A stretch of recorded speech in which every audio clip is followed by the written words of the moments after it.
भारत का नाम भारत कैसे पड़ा? हर भारतीयों को पता होना चाहिए इसका इतिहास। जय हिंद, जय श्री राम। मैं आपका दोस्त मोनू गुप्ता। स्वागत है फिर से इस नए वीडियो में। दोस्तों, भारत एक प्राचीन और समृद्ध संस्कृति वाला देश है। इसका नाम हजारों सालों से भारत का नाम इस भूमि की पहचान और गर्व को दिखाता है।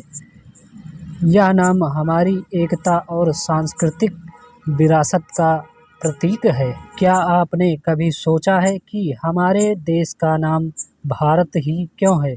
हम बचपन से भारत माता, भारत देश और भारतीय जैसे शब्दों का इस्तेमाल करते आ रहे हैं, लेकिन इस नाम के पीछे की बहुत बड़ी कहानी है।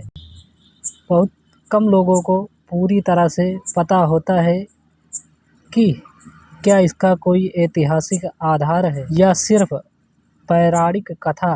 क्या आपने कभी सोचा है कि भारत नाम के पीछे की असली वजह क्या है? चलिए जानते हैं इसके पीछे का पूरा इतिहास। भारत नाम की शुरुआत कहाँ से हुई, आइए बताते हैं हम आपको। भारत नाम की जड़ें हमारे प्राचीन इतिहास और पौराणिक कथाओं से जुड़ी हैं।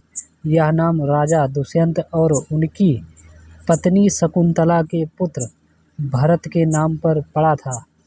महाभारत और कई पुराणों में इस बात का जिक्र किया गया है कि राजा भरत एक बहुत ही पराक्रमी, न्यायप्रिय और महान शासक थे। उन्होंने भारतवर्ष को एकजुट किया और अपनी योग्यता से ऐसा साम्राज्य खड़ा किया जिसकी गूंज दूर दूर तक सुनाई दे रही है। राजा भरत का नाम इतना प्रसिद्ध हुआ कि उनके नाम पर ही इस भूमि को भारतवर्ष कहा जाने लगा। संस्कृत में वर्ष का मतलब होता है प्रदेश या देश, इसलिए भारतवर्ष का अर्थ हुआ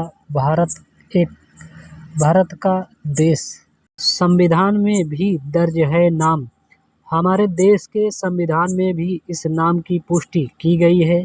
संविधान की शुरुआत में ही लिखा गया है, India that is Bharat shall be a union of states, यानी भारत को उसका पारंपरिक नाम भारत के रूप में भी स्वीकार किया गया है। यह दिखाता है कि चाहे अंग्रेजों ने हमें इंडिया कहा हो, लेकिन हमारी जड़ें हमेशा भारत ही रही हैं। भारत और इंडिया में क्या फ़र्क है? इंडिया नाम की उत्पत्ति सिंधु नदी से मानी जाती है।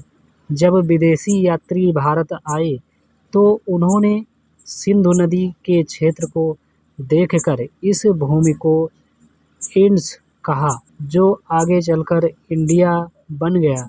लेकिन हमारे अपने इतिहास और संस्कृति में भारत शब्द की गहराई और आत्मा छुपी है।